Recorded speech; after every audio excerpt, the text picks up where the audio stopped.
লেফুঙ্গা ব্লকে মধু চৌধুরী পাড়া উচ্চতর মাধ্যমিক বিদ্যালয়ের যে প্রাঙ্গণে আসার পরে এটা অদ্ভুত একটা ফিলিংস আমার মধ্যে আসলো। শুধু এখানে না, যেখানেই আমি জনজাতিদের এরিয়াতে আমি যাই, অ্যাকচুয়ালি আগে এই সুযোগ আমার কখনোই ছিল না, কিন্তু এখন আমি যেখানেই যাচ্ছি সেখানে যাওয়ার পর একটা আলাদা অনুভূতি এবং আনন্দের যে একটা ফিলিং সেটা কিন্তু চলে আসছে। এবং এটা একটা বিদ্যালয়, সেই বিদ্যালয় আমাদের কাছে একটা মন্দিরের মতো। এতদিন ধরে আমার মাননীয় মন্ত্রী এবং এই এলাকার সবার প্রিয় জনপ্রিয় বিধায়ক রতনলাল নাথ মহোদয় পুরো বিস্তারিত এখানে আলোচনা করেছেন,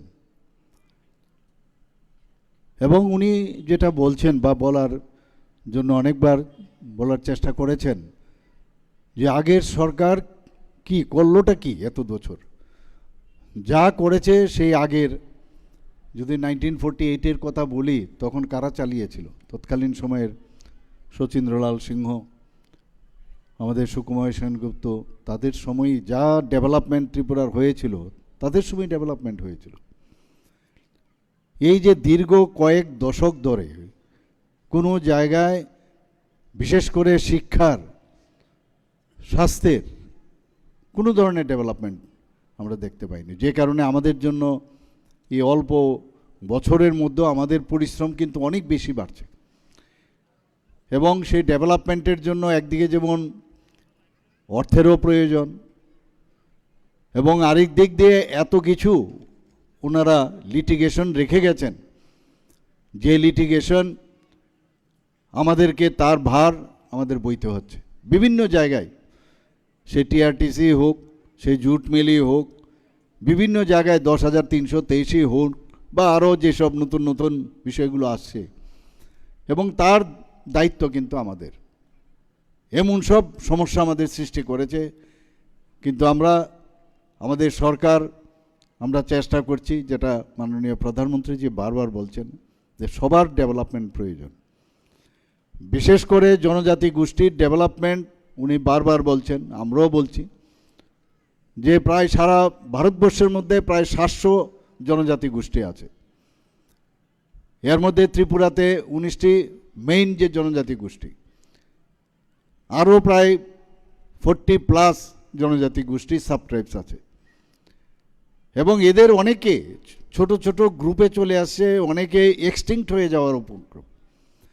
খালি আমরা যদি এখানে বলি যে আমরা দেববর্মা, আমাদের খালি আমরা থাকলেই চলবে, যদি রিয়াংরা বলে আমরাই থাকলে চলবে, চাকমারা যদি বলে আমরাই থাকলে চলবে, সেখানে তো সেটা চলবে না।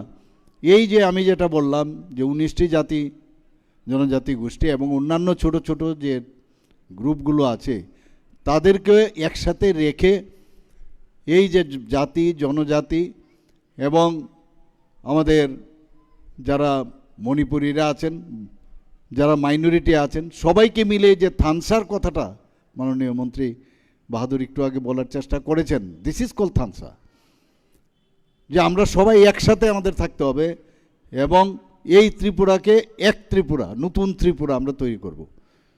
মাননীয় প্রধানমন্ত্রীজি যে বারবার বলছেন যে নিউ ইন্ডিয়া, নিউ ইন্ডিয়া, বিশেষ করে অপারেশন সিন্দুরের পর উনি নিউ ইন্ডিয়া বলছে। কি বলছেন উনি? We don't need any preacher, আমাদেরকে পরামর্শ দিতে আসবেন না, উই নিড পার্টনার। আমরাও বলছি আমাদের সরকারের আমাদের পরামর্শ দরকার নেই, আমরা জানি কি করতে হবে, কারণ আমাদের যিনি আমাদের প্রধান যিনি আছেন, দেশ চালাচ্ছেন, ওনার থেকে আমরা যা গাইডলাইন পাচ্ছি অনেক থিঙ্ক ট্যাঙ্কের মাধ্যমে সেই দিশায় আমরা কাজ করব। বাট উই নিড পার্টনার, এবং কিরকম পার্টনার এসে যাতে প্রবলেমেটিক না করে, প্রবলেম পার্টনার যদি থাকে তাহলে এটার ঢেউ কিন্তু সমস্ত বিশেষ করে জনজাতি গোষ্ঠীর মধ্যে সেটাও চলে আসে। তাহলে আমরা কাজটা করব কি করে? কাজ করব না বারবার বুঝাবো যে আমরা এত লিস্ট আজকে কত বড় লিস্ট আজকে আমাদের মাননীয় মন্ত্রীজি এখানে বললেন যে শেষ করতে পারবেন না এত ডেভেলপমেন্ট। ভারতীয় জনতা পার্টির মানেই ডেভেলপমেন্ট, এবং এই পার্টির যেখানে সরকার আছে শুধু ডেভেলপমেন্ট। আজকে জনজাতি গোষ্ঠীর আপনারা দেখেছেন এর আগে কেউ সেইভাবে সম্মান দেয়নি। আমাদের ত্রিপুরা রাজ্যের একজন এই রাজ পরিবারের এক সদস্য শ্রী জিষ্ণুদেব বর্মা, যিনি আমাদের উপমুখ্যমন্ত্রী ছিলেন, আজকে এত বড় তেলেঙ্গানার মতো রাজ্যের উনাকে গভর্নর, সেটা তো আগেও দেখিনি। এখন মাননীয় প্রধানমন্ত্রীজি সেটা দেখছেন, করছেন। আমাদের এখানে 2019 থেকে 2024 পর্যন্ত জনজাতি গোষ্ঠীর যারা যারা এখানে রেশম যন্ত্রবাদক হোক বা অন্যান্য যারা বিভিন্ন জায়গায় স্ব জায়গার মধ্যে যারা প্রতিষ্ঠিত, পর 2019 থেকে 2024 পর্যন্ত 7 জন জনজাতি গোষ্ঠীকে পদ্মশ্রী উপাধি দিয়েছে। আমাদের মাননীয় প্রধানমন্ত্রীজি আজকে রাষ্ট্রের যিনি রাষ্ট্রপতিজি একজন জনজাতি, কোনো দিন এর আগে আসেনি, উনাকে আজকে, এবং অত্যন্ত প্রত্যন্ত গ্রামের উড়িষ্যার থেকে উনাকে এনে আজকে রাষ্ট্রপতি দ্রৌপদী মুর্মুজিকে বানিয়েছেন। তো এগুলো তো প্রমাণ যে জনজাতিদের যদি উন্নয়নের কথা বলে, একমাত্র রাষ্ট্রবাদী চিন্তাধারায় যে সরকার চিন্তা ভাবনা করে, যা প্রথম রাষ্ট্রের পর আমাদের পার্টির পরে নিজে, অর্থাৎ রাষ্ট্রকে সামনে রেখে দেশাত্মবোধের যে ভাবনা চিন্তা, সেটা ভেরি ইম্পর্টেন্ট। আজকে এর আগে আপনারা এই যে এক একটা লাইন বা কয়েকটা শব্দ মিলিয়ে যেসব কথাগুলো উনি আমাদের কাছে রেখেছেন, কি বলেছেন উনি? মেরে মাটি মেরা দেশ। এর আগে আমরা মাটির উপর দিয়ে আসি, আমরা মেরা মাটি, এটা আবার কি মাটি ভাই? অর্থাৎ মাদারল্যান্ড, আমার মাকে আমার সম্মান জানাতে হবে। এই মেরা মাটি মেরা দেশ, এই মাটিকে নিয়ে আজকে কর্তব্য পথে আমাদের সবাই, ইয়াং জেনারেশন যারা আছে, আপনাদের মধ্যে হয়তো অনেকে গেছে, আমাদের এখান থেকেও বিভিন্ন ব্লক থেকে 58টা ব্লক থেকে গেছে, আমাদের নগর পঞ্চায়েত, মিউনিসিপ্যালিটি এবং এএমসি থেকে সেই কলস যাত্রা নিয়ে আজকে সেখানে কর্তব্য পথে সেখানে অমৃত বাটিকা তৈরি করেছে। এবং এর একটা অংশ আমরা সেক্রেটারিয়েটের সামনেও আমরাও সেখানে অমৃত বাটিকা সেইভাবে এই মাটিকে নিয়ে আমরা রেখেছি। আমরা মাটি কোথা থেকে? ত্রিপুরার সমস্ত ব্লকের থেকে আমরা মাটি এনেছি, আর আমাদের এখান থেকে সব মাটি গেছে সারা ভারতবর্ষে। এই মাটিকে নিয়ে অমৃত বাটিকা তৈরি করেছে, এবং সেখানে গিয়ে যখন দেখবে যে ইউনিটি ইন ডাইভার্সিটি, সারা ভারতবর্ষ একটা জায়গায় তার মাটি নিয়ে পৌঁছে গেছে, মাকে নিয়ে পৌঁছে গেছে, এর থেকে বড় জিনিস কোথায়? এই যে ফিলিংস একের পর এক মাননীয় প্রধানমন্ত্রীজি, সেই ভাবনা চিন্তা আমাদের জনজাতি গোষ্ঠীদের মধ্যে আসতে হবে। সেটা কেউ বিভ্রান্ত করলে এবং বিভ্রান্তের মাধ্যমে, ডিভাইড অ্যান্ড পলিসির মাধ্যমে তাদের ঘোলা জলে মাছ ধরার একটা অপচেষ্টা আগেও হয়েছে, এখনো চেষ্টা করছে। আর আমরা চাইছি যে নতুন যে নিউ এডুকেশন পলিসি মাননীয় প্রধানমন্ত্রীজি এনেছেন, তার মাধ্যমে নতুন করে ভারতকে চেনা, আমাদের ভারতবর্ষের যে হারিয়ে যাওয়া যে এডুকেশন, যা নাকি বিদেশ থেকে আগে মানুষ ভারতবর্ষে আসতো, নালন্দা বিশ্ববিদ্যালয়, তক্ষশিলা, এরকম যে বিক্রমশিলা থেকে আরম্ভ করে এরকম প্রচুর ইউনিভার্সিটির মধ্যে মানুষ বাইরের থেকে আসতো। আর আজকে আমাদের ছেলে মেয়েরা আমরা যখন বাইরে পাঠাই, আমরা ভাবি নিজেদেরকে আমাদের ছেলে মেয়েদের পাশ্চাত্য শিক্ষায় আমরা উন্নতি করছি। এটা শিক্ষা নয়। শিক্ষা হচ্ছে যে রিয়েল হিউম্যান মানুষ বানানোর জন্য ভারতবর্ষের সাথে অন্য জায়গার তুলনা হয় না। আমাদের স্বামী বিবেকানন্দজি ভারতকে নিয়ে যেভাবে যে ওয়ার্ল্ড রিলিজিয়াস যে কনভেনশন হয়েছিল চিকাগোতে, উনি যখন ভারতকে চিনিয়েছেন এবং সেখানে যখন প্রথমেই উনি বললেন যে my dear brother and sister of America, হাততালি সেখানে কন্টিনিউয়াস সেখানে দিয়েছে। অর্থাৎ সবাই বলছে যে যদি ভারতকে চিনতে হয় তাহলে বিবেকানন্দজিকে চিনতে হবে। তো হি ওয়াজ আওয়ার অ্যাম্বাসেডর। আর আমরা এখন নিজেদের লোককে না চিনে আমরা অন্যদিকে আমরা যাই। এবং বিবেকানন্দজি আজকে যে কথাটা সবসময় এতগুলো কথা বলেছে যে তোমার যে ব্রেনের ভিতরে যে জিনিস আছে, সারা পৃথিবীর লাইব্রেরি তুমি যদি একসাথেও করো, তাহলেও এই তোমার ব্রেনের ভিতরে যে লাইব্রেরি আছে তার কাছে একদম নগণ্য। অর্থাৎ আমাদের মধ্যে সবকিছু আছে, প্রতিটা মানুষ, এখানে সে জাতি হোক জনজাতি হোক আলাদা কিছু না, কিন্তু ভগবান তাকে তৈরি করে এখানে পাঠিয়েছে একটা বিশেষ কাজে, এবং সেটা আমরা কিন্তু চিনতে পারি না। আজকের তারিখে এই যে শিক্ষা, এই শিক্ষাই আমাদের যে ভ্যালু এডেড এডুকেশন, তার জন্য খুব ইম্পর্ট্যান্ট আমাদের। আমরা বিভিন্ন জায়গায় আমরা ল্যাঙ্গুয়েজও ইম্পর্ট্যান্ট, কিন্তু ল্যাঙ্গুয়েজ শিখে আমি যদি মনে করি যে আমি সাংঘাতিক শিক্ষিত হয়ে গেছি, তাতে কিন্তু ভুল হবে। সেটা শিক্ষা, আমরা বহুত শিক্ষিত লোককে আমরা দেখেছি অশিক্ষিতর মতো কথাবার্তা বলেন, অশিক্ষিতর মতো ব্যবহার করেন, তাহলে ওদের কি লাভ? তো এগুলো আজকের দিনে, আজকের তারিখে খুব ইম্পর্টেন্ট, খুব ইম্পর্টেন্ট। এগুলো যতক্ষণ ধরে মনস্তাত্ত্বিক বিষয় না আসবে, আমাদের মাইন্ড, আমাদের যে হার্ট, আমাদের বডি, আমাদের ইন্টেলেক্ট, এই চারটে বিষয় যখন একসাথে আমরা না ক্রিয়া করব, না কাজ করব, ততদিন ধরে আমরা নিজেদেরকে চিনতে পারবো না, অন্যদের জন্য আমরা কিছু করতে পারবো না। এখানে একটা জিনিস আমি আপনাদের সামনে বলতে চাই, যে যেভাবে সর্বপল্লী রাধাকৃষ্ণনের নাম তো আপনারা শুনেছেন, এত বড় ফিলোসফার সারা পৃথিবীতে আছে কিনা আমার জানা নেই। এবং আমাদের প্রাক্তন, আমাদের ভাইস প্রেসিডেন্ট ভারতবর্ষের, উনি কি বলেছেন? Knowledge without action is useless. আমি কোনো কাজ করলাম কিন্তু নলেজই নেই, তাহলে এটা কিন্তু ইউজলেস, কোনো কাজের কাজ কিচ্ছু হবে না। আবার উল্টোভাবে উনি কি বলছেন? An action without knowledge is foolishness, বোকামি। আমাদের লিজেন্ড ব্যক্তি, এরকম লিজেন্ড ব্যক্তি, এদের সম্পর্কে, এদের কথা না শুনে আমরা সেই ওয়েস্টার্ন কালচারের যে বিভিন্ন সমাজবাদ, কমিউনিস্টবাদ, এই দিকে আমরা চলছি। আমাদের দেশের মধ্যে সবকিছু আছে আমাদের, আমরা নিজেদেরকে আমরা চিনি না। আমাদের স্বামী বিবেকানন্দজি কি বলছেন? যে মন্দির টন্দিরে গিয়ে বেশি লাভ নেই, ফুটবল মারা এর থেকে ভালো। এর অর্থটা কি? ফুটবল লাথি মারা, এটা কি ফিলোসফি? অর্থাৎ সেটা আমি যতটুকু এটাকে এক্সপ্লেন করেছি, কালকে আমি রামকৃষ্ণ মিশনে বড় মহারাজজির সামনে আমি এই কথাটা বলেছি, বেলুড় মঠ থেকে এসেছিলেন। আমি বলেছি আমার কাছে এরকম, যে লাথি মারার অর্থ হচ্ছে যে সারাদিন গিয়ে মন্দিরে গিয়ে বসে থাকে, আর গিয়ে ভগবানকে ডাকলে যে আমাকে আশীর্বাদ করো, সেটা ঠিক আছে, এটা করো, কিন্তু তার থেকেও বেশি যদি তুমি কাজ করো।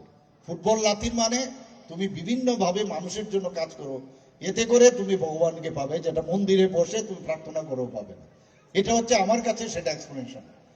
এক একটা বিষয় যে you are strong, you are stronger and you are strongest, এবং সেটাকে যতক্ষণ ধরে নিজের যে অন্তর্নিহিত যে বিকাশ, সেই বিকাশ স্বামীজি বলছেন যতক্ষণ ধরে আমরা না নিজেকে চিনব, ততক্ষণ ধরে কোনো শিক্ষায় আমাদের শিক্ষিত করতে পারবে না।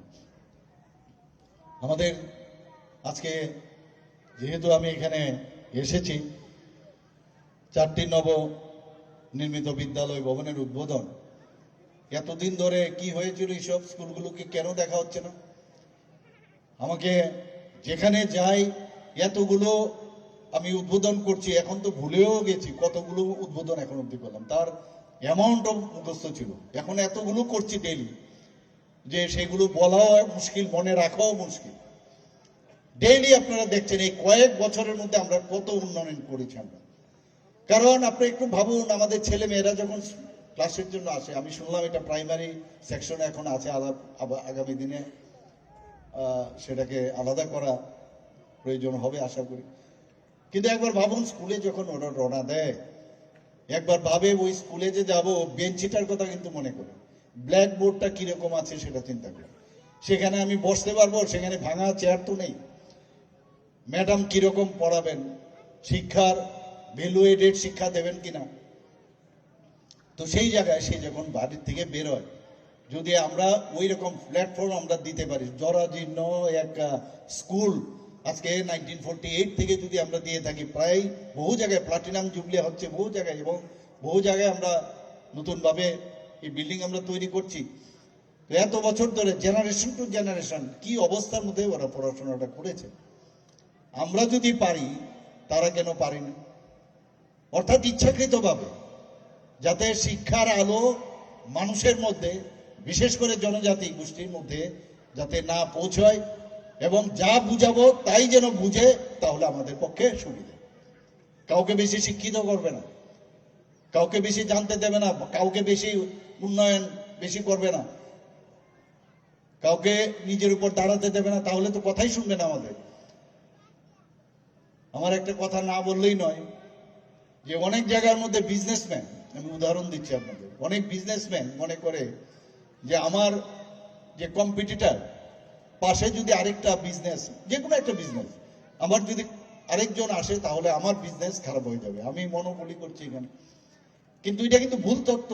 আমি একটা আর্টিকেল পড়ছিলাম, যখন যে ব্যবসাটা সে যখন করবে সেখানে যদি একটা মার্কেট হয়, তো একজন লোক যখন, যে ক্রেতা সে যখন যাবে জানে এমন জায়গায় এই মার্কেটে সেখানে পাওয়া যায়, তাহলে তার ব্যবসা কিন্তু আরো বাড়বে। তো এই যে আমাদের যত উন্নত আমরা করতে পারবো সব দিক দিয়ে, আমাদের জনজাতি গোষ্ঠীরই হোক বা পিছিয়ে পড়া গোষ্ঠীকেও হোক, তত বেশি কিন্তু হেলদি কম্পিটিশন হবে, এবং আমাদের জন্য তারা, আমাদের ভবিষ্যৎ নির্মাণে তারা কারিগর হবে। আমরা কেন এত গরিবের থেকে গরিবতর আমরা যাব, আমরা কেন উন্নত মানের হব না, আমরা কেন গ্লোবাল যে শিক্ষা ব্যবস্থা আছে তার সাথে আমরা কম্পিট করব না, কেন আমাদের চিন্তা শক্তি প্রকট হবে না? তো এই যে বিষয়গুলো আছে, আজকে কিন্তু মাননীয় প্রধানমন্ত্রীজি তার উপর গুরুত্ব দিচ্ছেন, এবং আমরাও কিন্তু সেইভাবে কাজ করছি। আজকে ফিজিক্যালি এখানে যে মধু চৌধুরী পাড়া উচ্চতর মাধ্যমিক বিদ্যালয়, যেটাকে বিদ্যাজ্যোতি স্কুল বলা হয়েছে, এখানে আমাদের মাঝে উপস্থিত আছেন, যিনি একটু আগে ওনার মূল্যবান বক্তব্য আমাদের সামনে রেখেছেন, ত্রিপুরা সরকারের মাননীয় মন্ত্রী এবং এই এলাকার অত্যন্ত জনপ্রিয় মুখ্যমন্ত্রী। বহু বছর ধরে, বহু দিন ধরে উনি রাজনীতির সাথে যুক্ত এবং এই এলাকার সাথে যুক্ত, আমাদের সবার আদরণীয় শ্রী রতনলাল নাথ মহোদয়, অনারেবল মিনিস্টার এগ্রিকালচার এবং পাওয়ার ডিপার্টমেন্ট এবং অন্যান্য দপ্তরে। এখানে উপস্থিত আছেন যে স্পেশাল গেস্ট হিসাবে Buddhadev Barma, vice chairman Lefunga BAC, special guest Shri Nihar Ranjan Deb Barma, vice chairman Hezamara BAC. তাছাড়া এখানে NC Sharma, director secondary education, SP west Namita Pathak, এবং যিনি আজকে এই যে অনুষ্ঠানে যিনি সভাপতিত্ব করছেন, চেয়ারম্যান লিফুঙ্গা বিএসি শ্রী রণবীর দেববর্মা মহোদয়। এবং এখানে আমার সামনে যারা টিচার্সরা আছেন, শিক্ষক শিক্ষিকারা আছেন, তাদের উপর কিন্তু বড় দায়িত্ব। আমাদের ফ্যামিলির মধ্যে আমি নিজেও শিক্ষকতার সাথে যুক্ত ছিলাম মেডিকেল কলেজে। টিচার কিন্তু হওয়াটা কিন্তু ইউ আর ব্লেসড, ভগবান গড আপনাদের সেই সুযোগ দিয়েছে, আপনারা কিন্তু নির্মাণ করার কারিগর। এখন এই যে বইপত্র তো ঠিক আছে, বইপত্র পড়ে আমি বই যে একটা সিলেবাস আমার রেডিমেড থাকে, তার বাইরেও যে আরো কিছু শেখার আছে ছেলে মেয়েদের। কারণ যারা প্যারেন্টস আছে তারা কিন্তু প্রকৃত অক্ষে আমাদের ছেলে মেয়েদের, তারা হচ্ছে first teacher, mother is the first teacher. কিন্তু পরের মুহূর্তে কিন্তু যখন তারা স্কুলে আসে, you are father mother and you are the maker for the future generation. আমরা কিন্তু নিজের ফ্যামিলির মধ্যে অনেক সময় নিজের ছেলে মেয়ে আছে, আমার বিভিন্ন কাজ থাকে, কিন্তু এইগুলো ঘরের ভিতরে তালা লাগিয়ে আসতে হবে যে আমি যে কর্মস্থলে আমি যাচ্ছি সেখানে আমি যে কারণে আমি I mean for that area, এবং সেখানে আমি আমার কাজটা আমি করবো। নিজেকে আরো আপডেট যদি আমি করতে পারি, এখন আপনার হাতের মুঠোয় সারা পৃথিবী, সমস্ত নলেজ। মাননীয় প্রধানমন্ত্রীজি বারবার বলছেন আগামী দিন সমস্ত এই পৃথিবী, রাজ্য যাই থাকুক, ভারত তাদের হাতের মধ্যে থাকবে, তাদের হাতের মুঠোর মধ্যে থাকবে, যার মধ্যে নলেজ যার থেকে যত বেশি থাকবে। তা আমি বলবো আপনাদের ট্রান্সফার এগুলো তো থাকে, এগুলোর উপর বেশি জোর দেবেন না। যেখানে এখন তো ট্রান্সফার করলেও রাস্তাঘাট এত সুযোগ সুবিধা হয়ে গেছে যে কোনো সমস্যা নেই, কিন্তু মানে আমরা এখনো আমাদের ছাত্র জীবনের যেসব টিচার, সব টিচারের কথা মনে নেই, কিন্তু কয়েকজন টিচারের কথা কিন্তু আমাদের এখনো মনে আছে। কারণ তারা যে কথাগুলো বলছেন, তার যে পড়ানোর যে পদ্ধতি, যে স্টাইল, সেটা কিন্তু দেখা গেছে একটু আলাদা। এবং এই স্টুডেন্টরা সারা জীবন, আমরা যখন এই বয়সে আমরা ওই সব টিচারদের মনে রাখছি, আপনারাও কিন্তু সেই টিচারদের আপনারা মনে রাখবেন।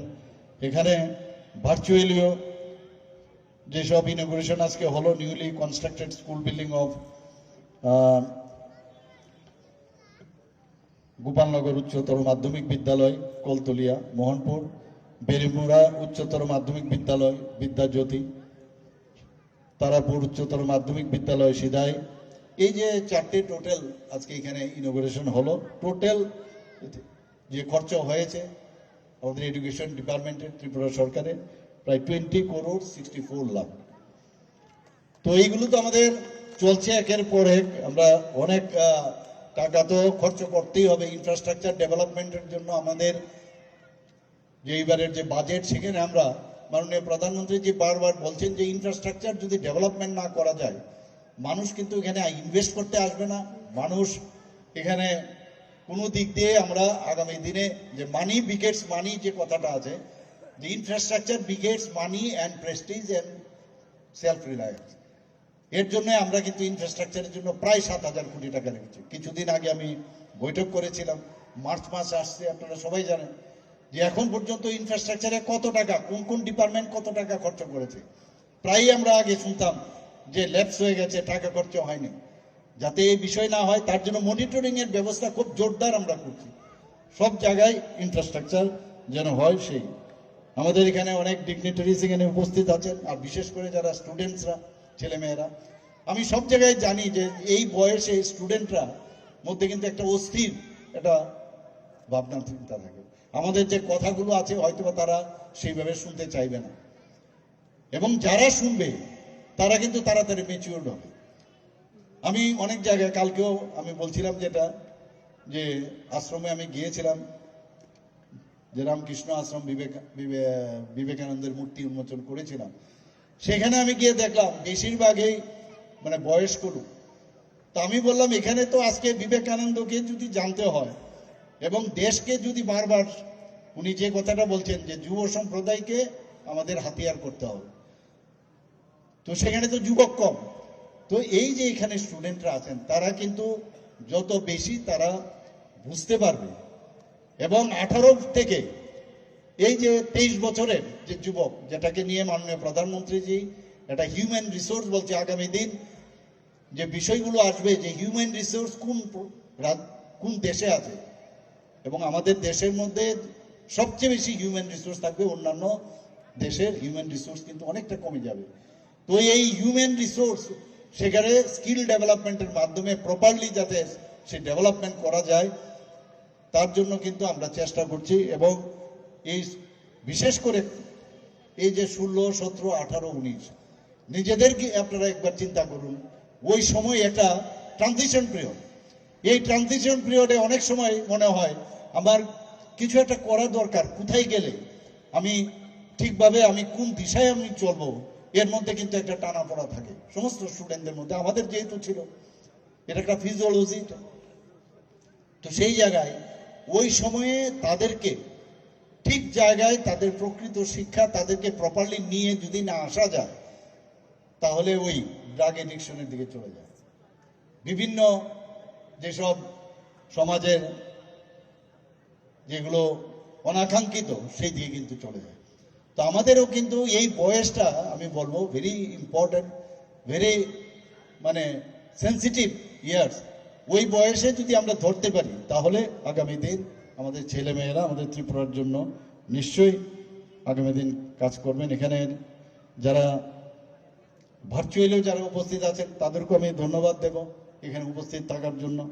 যারা ডিপার্টমেন্টের এই আমাদের যে স্কুল এডুকেশন ডিপার্টমেন্টের উদ্যোগে এই প্রোগ্রাম হচ্ছে, তাদের যে অফিসার এবং যারা কর্মচারীরা আছেন, এবং যারা ভাই বোন মেয়েরা ছেলেরা এবং মিডিয়া বন্ধুরা, সবাইকে আমি এতক্ষণ ধরে আমাদের কথা শুনছেন এর জন্য আপনাদেরকে আমি ধন্যবাদ আমি দিতে চাই। আমাকে মাননীয় মন্ত্রী শ্রী রতনলাল নাথ মহোদয় বলছিলেন যে আমি আপনাদের সামনেও বলছিলেন যে আমি একটু অল্প কিছু বলবো। উনি যখন বলে এখানে গেলেন, আমি বললাম আমার আর রইলটা কি, সবই তো আপনি বলে দিয়েছেন, আমি কি বলবো? বলে আপনি আপনার মতো করে বলুন। তো আমি আমার মতো করেই বলছি, কারণ বিস্তৃতভাবে উনি এখানে আলোচনা করেছেন। এবং আমরা জানি যে পড়াশোনা বা এই যে শিক্ষা দু রকমের।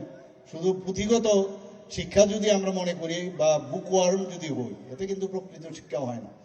শারীরিকভাবে আমাদের স্পোর্টসের সাথেও যুক্ত থাকতে হবে।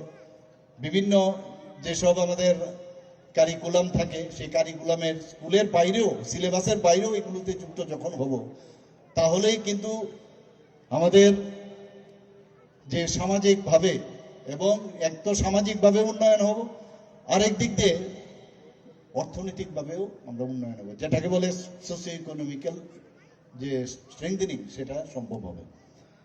এবং এখনো পর্যন্ত আমরা যদি মনে করি আমার বয়স এখন এত বছর হয়েছে আর পড়ার দরকার নেই, আমি ডাক্তারি পাশ করেছি আর পড়ার দরকার নেই, আমার মতো মূর্খ মানুষ এই পৃথিবীতে হয় না। Every day you have to read, every day new things are coming up. আর আপনার জন্য এখন সুবিধা হয়ে গেছে, যেটা আমি বললাম, যে নিজের ব্রেনের মধ্যে এত বড় ল্যাব আপনার আছে, এত বড় লাইব্রেরি আছে, খালি সেগুলোকে একটু আপনার এই নেটকে গেটে আপনার লাইব্রেরি তো যেতেই হবে, কিন্তু পাশাপাশি আপনার কাছে ইজি যে অ্যাপ্রোচ, সেটা মাথায় রেখে আমরা ডেইলি আমরা কিন্তু কিছু না কিছু আমরা শিখতে পারবো। এবং শিক্ষা মৃত্যুর আগ পর্যন্ত সেটা কিন্তু ইট ডাজন্ট স্টপ। প্রতিদিন আমার মনে হয় নিজেকে যদি একবার ভাবুন যে আমার এখন মৃত্যুর সময় এসে গেছে আর কয়েক মিনিটের মধ্যেই, তখনও কিন্তু আপনি শিখতে তাই চলছেন, কিন্তু কিছু না কিছু শিখছেন আপনি। তো জন্মের পর থেকে চলছে বাচ্চাদের লার্নিং পিরিয়ড, এবং মৃত্যুর আগ পর্যন্ত শিক্ষা শেষ হয় না। এবং একজন শিক্ষিত ব্যক্তি আপনি দেখবেন সামাজিকভাবেও, ইভেন আপনার ফ্যামিলির মধ্যে যদি আপনি প্রপার শিক্ষিত হন, দেখবেন যে 10 জন আপনার বাড়িতে আছেন, আপনি ছোট হতে পারেন, কিন্তু সবাই বলবে ওর কাছে যাই, ওর কাছে জিজ্ঞেস করি যে এই যে একটা সমস্যা হচ্ছে বা আগামী দিন আমরা কি করব, কি করা যায়।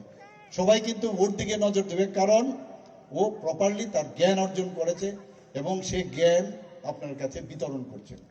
তো এর জন্য জ্ঞানের মাধ্যমে, শিক্ষার মাধ্যমে আমরা সামাজিক সকল স্তরের যে সমস্যা, সেগুলো আমরা কিন্তু বিজয় অর্জন করতে পারি, সমাধানও করতে পারি। এবং আমাদের মন বড় চঞ্চল, কিন্তু ভেরি চঞ্চল, এবং এই মনকে যদি আমাদের সেটাকে সেটল করতে হয়, সেটাকে যদি ধরে রাখতে হয়, শিক্ষার উপরে আর কিছু নেই। আমি কিছুদিন আগেও আমি শুনছিলাম যে ভারত পৃথিবীর মধ্যে সবচেয়ে বেশি পড়াশোনা কোন রাষ্ট্র করে জানেন তো? বলছে যে রাশিয়া নাকি সবচেয়ে বেশি পড়াশোনা করে। ট্রেনে বসুক, যেখানে বসে আছেন, কেউ না কিছু পড়াশোনা করছে। তো এই যে রিডিং রিডিং রিডিং অ্যান্ড মানে connecting your brain, your heart. আমাকে অনেক সময় অনেকে বলেন, আরে আপনি বেশি ইমোশনাল হবেন না, ব্রেন দিয়ে কাজ করুন। কিন্তু আমি আমার নিজেকে দিয়ে আমার মনে হয় এটা ভুল তত্ত্ব। কারণ এটা ইমোশনাল মানুষ, হৃদয় আছে, হৃদয়, মন এবং আমার মস্তিষ্ক এবং আমার শরীর, তিনটা, আমরা চারটা ইন্টেলেক্ট, এইগুলো যদি আমরা একসাথে না করি তাহলে লাভটা কি? যে কারণে মাননীয় প্রধানমন্ত্রীজি যে যোগ ব্যায়ামের জন্য যে ইউনাইটেড নেশনে উনি আবেদন করেছিলেন, যোগ মানে প্লাস, নট বিয়োগ। অর্থাৎ এই যে চারটা জিনিস আমি বললাম, এই চারটা জিনিসের একসাথে করা, এবং নিজেকে আমরা সেই যোগ ব্যায়ামের মাধ্যমে আমরা কিন্তু নিজেদের চিনতে পারি। এবং স্কাই ইজ দ্য লিমিট। আপনি যত যদি মনে করেন যে আজকে আমার শেষ, আমার বিদ্যা সব কমপ্লিট হয়ে গেছে, বুদ্ধিও বেড়ে গেছে, তাহলে কিন্তু বুদ্ধির শেষ নেই। আর নিজেকে আপডেট করতে গেলে এভরিডে যে কোনো স্তরে আমরা আজকেও এখানে আপনাদের সামনে যে বসেছি, দাঁড়িয়েছি, স্ট্যান্ড বিফোর ইউ, সেখানেও কিন্তু আমার লার্নিং প্রসেস চলছে, যে আমি ঠিকভাবে বলতে পারছি কিনা। আমার যদি মনে হয় কোনো জায়গার মধ্যে আমার খামতি রয়েছে, সেটা কিন্তু আমার practice makes a man perfect. আগামী দিনে আরো কোথাও যখন যাব, সেখানেও কিন্তু আমার পারফেকশনটা আবার চলে আসবে। তো এই যে বিষয়, যে এবং it is just like a bridge, একটা ব্রিজ, অজ্ঞতা এবং যে জ্ঞান, তার মাঝখানে যদি বসিয়ে দেন যে শিক্ষা, তাই হচ্ছে আপনার অজ্ঞতার থেকে জ্ঞান, অন্ধকার থেকে আলো, এর মাঝখানে যদি আপনি শিক্ষাটা বসিয়ে দেন, তাহলে আপনি ব্রিজ, যেমন এক পারের থেকে আরেক পারে যেতে গেলে ব্রিজের দরকার, কানেকশন, সেই কানেকশন আমরা পাবো। আমরা এগুলো যতক্ষণ ধরে আমরা না বুঝবো, ততদিন ধরে আমরা কিন্তু উল্টো পাল্টো চলার চেষ্টা করব। এতদিন হয়েছে, আগের সময়ও এই যারা এই দায়িত্বে ছিলেন তারা কিন্তু এইভাবেই এখনো অনেকে চেষ্টা করছেন উল্টো পাল্টো বলার। আমাদের ত্রিপুরাতে এখন যে কারিকুলাম আছে, সিবিএসসি আছে, যে central board of secondary education, ICSE আছে, central board of Indian certificate of secondary education. আমাদের এখানে বিভিন্ন প্রদেশের মধ্যে স্টেট বোর্ড থাকে। আমাদের যে state board, Tripura board of secondary education, আমাদের সময় ত্রিপুরা স্টেট বোর্ড ছিলই না, আমরা West Bengal board of secondary এডুকেশনে ছিলাম। এখন এখানে বোর্ড হয়েছে, আরেকটা ইন্টারন্যাশনাল বোর্ড আছে, এবং ওপেন স্কুল, আমরা ওপেন ইউনিভার্সিটি অলরেডি স্টার্ট করেছি। ওপেন স্কুলের জন্য অনেকে আসছে, যারা অনেকে পিছিয়ে গেছে, পড়তে পারেনি বা বিভিন্ন কাজে যুক্ত, তাদের জন্য যে স্কুলিং এর ব্যবস্থা, সেটাও মাননীয় প্রধানমন্ত্রীজি করেছেন। এবং এক একটা কারিকুলামের এক এক রকম কিন্তু তার বিষয় রয়েছে, যেগুলোর উপর ভিত্তি করে মাননীয় প্রধানমন্ত্রীজি, আমাদের সরকার যে ডাবল ইঞ্জিনের সরকার, আমরা সেইভাবে কাজ করছি। আজকে এখানে যে সুপরিকল্পিত যে রোড ম্যাপ, যেমন 2047-এ একটা রোড ম্যাপ মাননীয় প্রধানমন্ত্রীজি দিয়েছেন, আমরাও কিন্তু 2047-এ একটা রোড ম্যাপ, ত্রিপুরা বিকশিত ত্রিপুরা রোড ম্যাপ আমরা দিয়েছি। না বল তাবল চললে চলবে না, প্রকৃতপক্ষে একটা গাইডলাইন, টাইমলাইন যদি থাকে, তাহলে আমরা আগামী দিন ঠিক জায়গায় কোথায় আমাদের পৌঁছতে হবে, সেই জিনিসটা আমরা আগামী দিন আমরা করতে পারবো। এবং আমাদের কেন্দ্রীয় সরকার যেটা চাইছে, যে মুঘলের সময় যেভাবে ভারতকে একদিকে তো তার জ্ঞান, তাদের ইউনিভার্সিটি, সেগুলোকে নষ্টই করেছে, পাশাপাশি অর্থনৈতিকভাবে আমাদের যে ট্রেজার, সেগুলো পর্যন্ত লুটে নিয়ে গেছে। তারপরেও কিন্তু আমরা যেটা বলি সনাতনী, অর্থাৎ ভারতবর্ষ এত পুরনো, তার ইতিহাস, সনাতনীর অর্থ হচ্ছে, আমরা নিজেদের সনাতনী বলি, কিন্তু সনাতনীর অর্থ কিন্তু অনেক আমরা জানি না। সনাতনী হচ্ছে ভারত এত পুরনো, যে কবে শুরু হয়েছে সেটা কিন্তু আমরা বলতে পারি না। আজকে গ্রিক সভ্যতাই বলুন, আজকে ইজিপ্ট সভ্যতা বলুন, সেগুলো কিন্তু এখন মিউজিয়ামে চলে গেছে। এত ইংরেজ, মুঘল আমাদের উপরে শাসন থাকা সত্ত্বেও ভারত কিন্তু ভারতের জায়গায় রয়েছে। ভারতকে কিন্তু মানে তাকে মিউজিয়ামে ঢোকাতে পারে। এবং এর জন্যই আমাদের যে ভারত কি, সেটা আমরা চিকাগোর বক্তব্যে স্বামী বিবেকানন্দের সময় আমরা দেখেছি। আপনারা দেখেছেন যে এখানের যে যারা জনজাতি ভাই বোনেরা আছেন, তো আগে আমার পূর্ববর্তী বক্তা বলেছেন যে রেসিডেন্সিয়াল, মডেল রেসিডেন্সিয়াল স্কুল আমাদের ত্রিপুরাতে অলরেডি আগে 4টার মতো ছিল, এই যে 91 রেসিডেন্সিয়াল মডেল স্কুল। আর এখন আমরা আসার পরে 21টা স্যাংশন হয়েছে, এর মধ্যে 12টা অলরেডি শুরু হয়ে গেছে, 6টা আরো আগামী মার্চের মধ্যে শুরু হবে, যা আমার কাছে ইনফরমেশন দিল। বাকিগুলো সামনের বছরে কমপ্লিট হবে। এবং তার কিছু গাইডলাইন্স আছে শুধুমাত্র জনজাতি এলাকা। এবং 91 মডেল রেসিডেন্সিয়াল স্কুল কেন করা হয়েছে? এই কারণে করা হয়েছে, আমাদের যে ভারতের যে কৃষ্টি সংস্কৃতি, সেটাকে রেখে আমাদের জনজাতি গোষ্ঠীগুলো তাদের পূর্ব ইতিহাস জানুক, তার উপর ভিত্তি করে জ্ঞান চর্চা হোক। আমি এবার দিল্লিতে যখন গেলাম, সে গাইডলাইন্সে বলছে মিনিমাম 50% প্রতিটা ব্লকে করার জন্য চিন্তা ভাবনা আছে, কিন্তু সব ব্লকের মধ্যে 50% মিনিমাম জনজাতি গোষ্ঠী ওরা থাকতে হবে, আর মিনিমাম 20,000 থাকতে হবে। তো সেই ক্রাইটেরিয়ার উপরে কয়েকটা জায়গা রিল্যাক্সেশনের জন্য আমি প্রায় আরো 15টা যাতে একলব্য স্কুল হয় তার জন্য আমি দিল্লি থেকে এবার বলে এসেছি। আমরা কিছু কিছু নতুন নতুন এখানে যিনি আপনাদের মাননীয় বিধায়ক, জনপ্রিয় বিধায়ক এবং মাননীয় মন্ত্রী, পাওয়ার মিনিস্টার এবং অন্যান্য দপ্তরে, এর আগে কিন্তু উনি এডুকেশন মিনিস্টারও ছিলেন।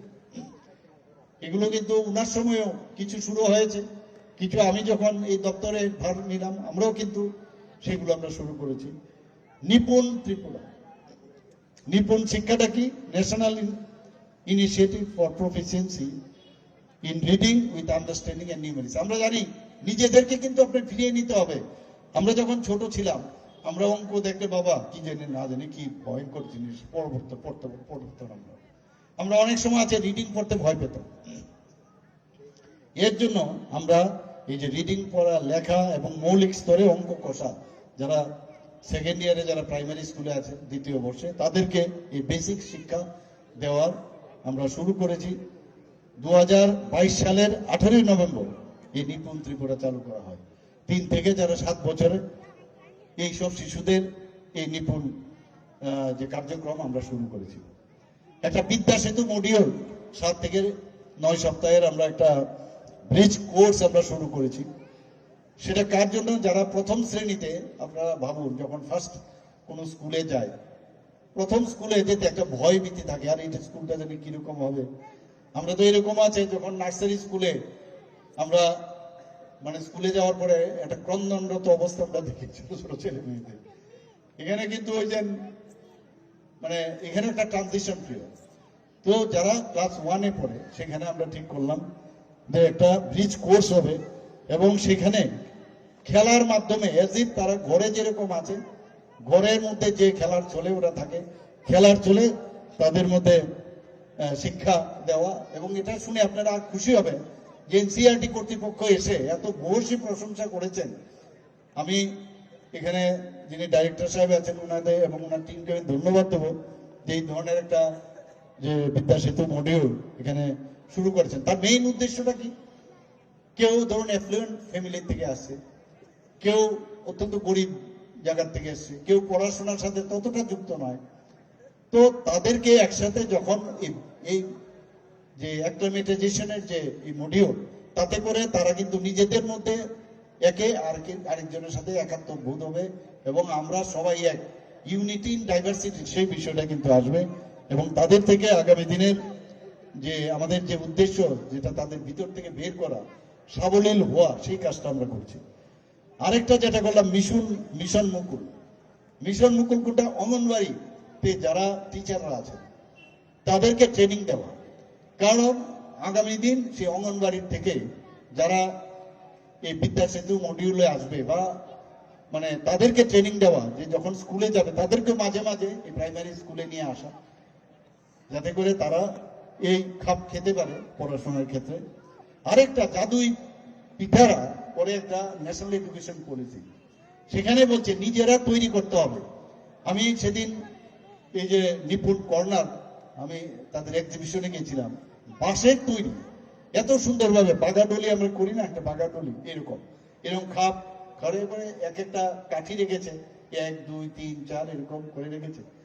তো একটা উঠালে এটা বলে কত, বলে 1, আর এটা 2, দুটো রেখেছে 3, এবং এগুলো প্লাস করলে কত হবে, এত সুন্দরভাবে, পয়সাও কম, বা কাগজ দিয়ে তৈরি, এমন সব সুন্দর সুন্দর জিনিস বানিয়েছে, পয়সাও লাগে না। তো সেইগুলো প্রতিটা রুমে নিপুণ কর্নার, খেলার চলে। অনেক সময় একটা ক্যাট আঁকলো, সেটাকে দেখা যাচ্ছে না, CAT ক্যাট লেখা আছে, কিন্তু এইভাবে যদি এটাকে টান দেয় তাহলে দেখা গেল ক্যাটটাও বেরিয়ে আসলো, তো ক্যাট এইভাবে দেখানো। এরকম অদ্ভুত অদ্ভুত প্রাণবন্ত যে নিপুণ কর্নার আমাদের ছোট ছোট ছেলে মেয়েদের জন্য সেটা করা হয়েছে। এবং এই ধরনের অনেক যে আমাদের যে ইনোভেটিভ আইডিয়া আমাদের বোর্ডের থেকে করা হচ্ছে।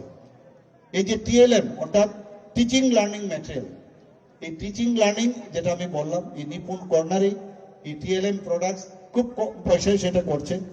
এবং এতে করে যারা বানাচ্ছে ছেলে মেয়েরা, এবং যার জন্য টিচারদেরও কিন্তু ট্রেনিং দেওয়া হয়েছে। তো একের পর এক আমরা চাইছি যে আগামী দিনে আমাদের ছেলে মেয়েরা আরেকটা প্রকল্প আমরা নিয়েছি সহর্ষ। সহর্ষ অর্থ কি? আমরা যেটা আমি বলার চেষ্টা করলাম একটু আগে, সহর্ষ মানে আনন্দ। আনন্দের মাধ্যমে প্রতিটা ছেলে মেয়ে জন্মগ্রহণ যখন হয়, এক একজনের কিন্তু ইউনিক তাদের চিন্তা ভাবনা। আমরা কিন্তু মনে করি গতানুগতিক, তাকে এই শিক্ষাই দেব, এর বাইরে আর কিচ্ছু না। না, এক একটা ছেলে মেয়ে তার আলাদা আলাদা গুণ নিয়ে কিন্তু বেরোয়। এই সহর্ষের মাধ্যমে তাকে চেনা, তাকে বোঝা, যে সে কোন বিষয় নিয়ে চিন্তা, কি ধরনের ড্রিম সে দেখছে। আমরা এই সহর্ষের মাধ্যমে এখন ছোট ছোট ছেলে মেয়েদের আমরা তাদের ভিতর থেকে যে অন্তর্নিহিত যে বিকাশ স্বামী বিবেকানন্দ বলেছেন, সেই যে প্রোগ্রাম আমরা নিয়েছি। আর বিস্তারিত এখানে কি বলবো, এখানে তো আমার পূর্ববর্তী বক্তা বলেছেন সুপার 30 প্রকল্প আমরা করেছি। আপনারা জানেন যে এর মধ্যে সুপার 30 প্রকল্প 8 জন ছাত্রছাত্রী আইআইটি পেয়েছে, তাদেরকে স্পেশাল ট্রেনিং এর ব্যবস্থা করা হয়েছে। সরকার তার ব্যয় ভার নিয়েছেন। 12 জন এমবিবিএস চান্স পেয়েছেন, 13 জন এনআইটিতে পেয়েছে। এবং যারা 9th ক্লাসের মেয়েরা, আমরা এম্পাওয়ারমেন্ট, যে মহিলাদের এম্পাওয়ারমেন্ট করার যে আমরা কথা বলছি, শুধু কথাই নয়, কাজের মাধ্যমে আমরা সমস্ত যারা ক্লাস 9-এ মেয়েরা পড়েন তাদেরকে 1,22,000 প্রায় বিনামূল্যে বাইসাইকেল আমরা দিয়েছি। Chief minister annual state award for academic excellence আমাদের বাজেট আমরা রেখেছিলাম প্রায় 703 যারা মেধাবী মেয়েরা আছেন, শিক্ষার্থী, তাদেরকে আইপ্যাড আমরা দিয়েছি, ট্যাবলেট আমরা দিয়েছি। এখানে আমাদের 9ম শ্রেণীর যারা ছাত্রছাত্রীরা আছেন, আমরা জানি সায়েন্স পড়তে অনেকে অনীহা প্রকাশ করে, কিন্তু সায়েন্স ইজ ভেরি ইম্পর্টেন্ট এবং all the subjects with due respect to others. কিন্তু সেখানে তাদের যাতে বিজ্ঞান মনস্কতা হয়, কারণ বিজ্ঞান দ্বারা সবকিছু প্রমাণিত হয়। তার জন্য Tripura science talent search examination, math talent search examination আমরা শুরু করেছি। এখানে অনেকে আমাদের যে ডিজাস্টার হয়েছিল, ডিজাস্টারে প্রচুর স্কুল কিন্তু ক্ষতি হয়েছিল, সেই স্কুলগুলোকে আবার নতুনভাবে তৈরি করার জন্য প্রায় 12 করোড় আমরা সেখানে খরচ করেছি। আমাদের জন্য, ত্রিপুরার জন্য একটা অত্যন্ত গৌরবের বিষয় যে গোয়া এবং মিজোরামের পরে ত্রিপুরা একমাত্র রাজ্য যে 95.6% পেয়ে আমরা 23শে জুন 2025-এ আমরা সারা ভারতবর্ষের মধ্যে তৃতীয় পূর্ণ স্বাক্ষর রাজ্য হিসাবে আমরা সম্মানিত হয়েছি। বন্ধুগণ, এটা কিন্তু খালি স্বাক্ষরের বিষয় না, এখন অনেকগুলো তার ক্রাইটেরিয়া আছে। লোক সংখ্যার দিক দিয়ে দেখলে আমরা মিজোরাম এবং গোয়ার থেকেও কিন্তু আমাদের বেশি, এবং তাদেরকে যাতে আরো বেশি করে ট্রেনিং দেওয়া যায়, স্কিল ডেভেলপমেন্ট, বিশেষ করে মহিলারা সেখানে ছিল, তাদেরকে তার ব্যবস্থা আমরা কিন্তু করেছি। আজকে ট্রেসপের কথা আমার মাননীয় মন্ত্রী বাহাদুর বলেছেন, এই ট্রেসপের মাধ্যমে আমরা প্রায় 7,821 জন শিক্ষককে প্রশিক্ষণ দিয়েছি, এবং এর মাধ্যমে ককবরক, চাকমা এবং মিজো ভাষায় আমরা বইও কিন্তু প্রকাশ করেছি। মুখ্যমন্ত্রী কন্যা আত্মনির্ভর যোজনায় আমরা এই যে একটু আগে আমি যেটা বললাম যে 140টা স্কুটি আমরা প্রদান করেছি, এবং যারা দিব্যাঙ্গ, যারা দৃষ্টিহীন, তাদের জন্য তাদেরকে চিফ মিনিস্টার স্পেশাল স্কলারশিপ, তাদের পড়াশোনা যাতে করতে পারে, প্রায় 23 জন এর মধ্যে স্কলারশিপ পেয়েছে। অনেকে ইউপিএসসির মাধ্যমে আইএস, আইপিএস, আইএফএস হতে চায়, তাদের জন্য আমরা একটা স্কিম করেছি লক্ষ্য, তার মধ্যে প্রায় 10 জনের মতো আমরা তাদেরকে আমরা হেল্প করেছি। এখানে আজকে আমাদের আগে ভাবতাম যে ক্লাস 11 পড়ে বা 12-এর পরে, আমাদের তো 11 ক্লাস ছিল, কি করব, কোথায় যাব, সেই জায়গায় আজকে ত্রিপুরাতে এত সুন্দর পরিবেশ এখানে তৈরি হয়েছে। কিছুদিন আগে ডিজিপি সাহেব বলছিলেন যে 20 বছরের মধ্যে ত্রিপুরাতে প্রথম এরকম ঘটনা হয়েছে যেখানে 8.2% ক্রাইম রিডিউস হয়েছে। তো এই যে ত্রিপুরাতে আজকে ন্যাশনাল এডুকেশন পলিসি তো একদিকে হয়েছে, শিক্ষার দিক দিয়ে হয়েছে, ইনফ্রাস্ট্রাকচার আমরা ডেভেলপমেন্ট করছি, পাশাপাশি আমরা ল অ্যান্ড অর্ডারের দিকে 28টা রাজ্যের মধ্যে নিচের দিক থেকে আজকে আমরা তৃতীয়। আমার মনে আছে দিল্লিতে আমি যখন গিয়েছিলাম, সেখানে আমাদের মাননীয় প্রধানমন্ত্রীজিও সেখানে ছিলেন, সেখানে আমাদের যে অষ্টলক্ষ্মী 8টা রাজ্যের সেখানে বিজনেস সামিট হয়েছিল। 30,000 কোটি টাকার মৌ হয়েছে, এর মধ্যে 50% শুধু ত্রিপুরার জন্য হয়েছে। আমি স্টলে পর্যন্ত ঢুকতে পারছিলাম না। এটার রিজন কি? অর্থাৎ ত্রিপুরায় মানুষ ইনভেস্ট করবে, শুধু শুধু এমনি ইনভেস্ট করবেন না, অর্থাৎ সেখানে যদি ইনভেস্ট করি আমার ফেরত আসবে কিনা। আমরা ত্রিপুরা প্রবাসী ত্রিপুরাবাসী করে একটা প্রোগ্রাম করেছি। এর মধ্যে আমরাই জানি না ত্রিপুরার এত ছেলে মেয়ে বাইরে প্রতিষ্ঠিত, এবং তারা কিন্তু আগামী দিন আমাদের জন্য একটা রিসোর্স এবং সোর্সফুল প্ল্যাটফর্ম হবে। এবং প্রায় 75 জনের মতো রেজিস্ট্রেশন করেছিল, দেখা গেল 85 এসেছে। এবং আগামী দিনে যখন এই ত্রিপুরার ছেলে মেয়েরা বাইরে আছেন, ওরা কিন্তু চায় যে আমার শিকড়ে আমি ত্রিপুরাতে আসি। আমরা এই সুযোগ করে দিয়েছি, আগামী দিনে ওরা আসছে এখানে। আমি নিশ্চিত যে আগামী দিনের এই যখন এই ধরনের মিটিং হবে 300 থেকে 400 কমসে কম ত্রিপুরাবাসী বাইরের থেকে আসবে। আমরা ত্রিপুরাবাসী, আমি বারবার এই কথাটা বলছি, আমরা যে ডিভাইড অ্যান্ড পলিসির একটা চিন্তা ভাবনা করি। আমি যখন ইন্ডিয়ার বাইরে যাই তখন আমরা নিজেদেরকে বলি আমরা কি হিন্দুস্তানি। এখানে গুজরাটিও হতে পারে, বিহারিও হতে পারে, আসামিজও হতে পারে, ত্রিপুরীও হতে পারে। তাহলে ত্রিপুরার থেকে যখন আমরা বাইরে যাই, আমরা যখন পড়াশোনার জন্য আমরা গেছি, আমরা যখন ত্রিপুরা আছে যে লড়কা এমনকে বুলাও প্রিন্সিপাল ডাক, তাহলে আমরা সবাই ত্রিপুরী। এবং ত্রিপুরের মধ্যে বাঙালিও আছে, এখানে জনজাতিও আছে, এখানে গারো আছে, ত্রিপুরীও আছে, আবার চাকমাও আছে, দেববর্মাও আছে। তাহলে উই আর অল ইউনাইটেড। এই যে থানসা, সেখানেই কিন্তু এই যে মাননীয় প্রধানমন্ত্রীজি যে বলছেন সেটা বোঝার বিষয় যে আমরা সবকা সাথ সবকা বিকাশ, বিশ্বাস আর তার প্রয়াস, অর্থাৎ এর মধ্যে থানসা লুক্কায়িত। কাজে আগামী দিন আমরা সবাই যদি একসাথে থাকি, এক নিউ ত্রিপুরা যদি আমরা তৈরি করতে পারি, তাহলেই আমরা সরকার আমরা যেভাবে চেষ্টা করছি আমরা নতুন ত্রিপুরা আমরা তৈরি করতে পারবো। আমি আশা করি এই যে বিল্ডিংগুলো আজকে নতুন ক্লাসগুলো, এখানে নতুন স্কুল বিল্ডিং খুব সুন্দর তৈরি হয়েছে। আমি আশা করি আমাদের ছেলে মেয়েদের জন্য এটা অত্যন্ত একটা ভালো প্ল্যাটফর্ম হবে, ভালোভাবে পড়াশোনা ওরা করতে পারবে। এবং যারা টিচাররা আছেন তাদেরকেও বলবো যে আপনারা যতটুকু চেষ্টা করবেন তাদেরকে উন্নত মানের শিক্ষা দেওয়ার জন্য। আজকে ত্রিপুরাতে সেন্ট্রাল ইউনিভার্সিটি আছে, এখানে স্টেট এমবিবি ইউনিভার্সিটি আছে, ন্যাশনাল ল ইউনিভার্সিটি আছে, এখানে ন্যাশনাল সংস্কৃত ইউনিভার্সিটি আছে, 6 থেকে 7টা নতুন বাইরের প্রাইভেট ইউনিভার্সিটি এসছে। মেডিকেল কলেজের সংখ্যা, মেডিকেল আসনের সংখ্যা ছিল আমাদের সময় 12 থেকে 13, এখন এখানে 350টা হয়েছে। আরও 100টা মেডিকেল এমবিবিএস সিট বাড়ানোর জন্য চেষ্টা করছি। 50টা, আমাদের সময় বিডিএস এর একটা সিট ছিল, আজকে গভর্নমেন্ট ডেন্টাল কলেজ এখানে শুরু হয়েছে, 50টা থেকে এখন 63 হয়েছে। বিএসসি নার্সিং 50টা সিট হয়েছে। এখানে গভর্নমেন্ট এবং প্রাইভেটের বিভিন্ন এএনএম জিএনএম এর সুবিধা আছে। আজকে এগ্রিকালচার কলেজ এখানে আছে, ভেটেরিনারি কলেজ আছে, ফিশারি কলেজ এখানে আছে, এনআইটি আছে, এবং সেই এনআইটির পরে আমাদের টিআইটি এখানে আছে। আমরা টিআইটিকে ইউনিভার্সিটি করা যায় সেই বিষয়ে আমরা কিন্তু ক্যাবিনেটও আমরা ডিসিশন নিয়েছি, যাতে ত্রিপুরা ইনস্টিটিউট অফ টেকনোলজির একটা ইউনিভার্সিটি এখানে হয়। উইমেন্স কলেজ, সেটাকেও ইউনিভার্সিটি করা যায়, তার জন্য কিন্তু আমরা এবার ক্যাবিনেটে আমরা ডিসিশন নিয়েছি। ল কলেজ আছে, গভর্নমেন্ট ল কলেজ আছে, প্রাইভেট ল কলেজ আছে, এখানে আমাদের ন্যাশনাল ফরেন্সিক ইউনিভার্সিটি আছে। কি নেই এখন ত্রিপুরাতে?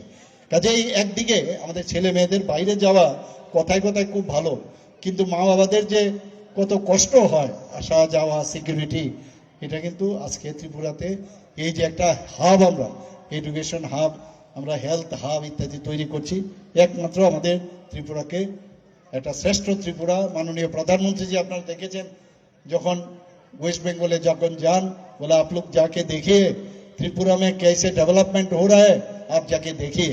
उड़ीसा যখন গিয়েছেন সেখানেও উনি বলছেন ত্রিপুরা को जाके देखिए कैसा डेवलपमेंट हो रहा है। তো এইবারও আপনারা দেখুন যে রিফর্মের কথা যখন আমাদের ক্যাবিনেটে আমরা প্রথমে তুললাম, আমাদের মধ্যে কনফিউশন ছিল যে রিফর্ম জানি এটা কি। এই রিফর্মে সারা ভারতবর্ষের মধ্যে আমরা রিফর্মে সেই পুরনো যে আইন কানুন যেগুলো ছিল, যেগুলোর কোনো প্রয়োজন নেই, সেইগুলোকে স্ক্র্যাপিং করার ক্ষেত্রে আজকে সারা ভারতবর্ষের মধ্যে ত্রিপুরা কিন্তু প্রথম হয়েছে। চিফ সেক্রেটারিদের মিটিং হয়েছে দিল্লিতে, সেখানে আমাদের চিফ সেক্রেটারি ওনার এখানে পিপিটি দেয়, সেখানে কিভাবে সেটা সম্ভব হলো উনি বললেন। এবং সেখানে माननीय प्रधानमंत्री जी बोलছেন যে रिफॉर्म कैसे ये छोटा सा एक राज्य है वो इस तरह कर सकते हैं, तो आप लोग क्यों नहीं कर सकते। এবং বিহার থেকে আমাদের কাছে রিকোয়েস্ট এসছে আমাদের অফিসারকে পাঠানোর জন্য, আমরা পাঠিয়েছি। সেখানে ওরা বলে এসছে কীভাবে সম্ভব। একের পর এক আমাদের ত্রিপুরাতে প্রায় 300-র উপরে আমরা এই ন্যাশনাল লেভেলে এবং আমাদের আঞ্চলিক যে অঞ্চল আছে সেখানে আমরা পুরস্কৃত হয়েছি। বন্ধুগণ, আমরা চাই যে এখানের যারা ছেলে মেয়েরা আছেন, বিশেষ করে জনজাতি গোষ্ঠীর যারা আছেন, ত্রিপুরাকে ভালো করে চিনবার জন্য তোমরা চেষ্টা করো। এবং আমাদের যারা শিক্ষক শিক্ষিকারা আছেন তারা কি বলতে চাইছে সেটাকে হৃদয়ঙ্গম করে আগামী দিন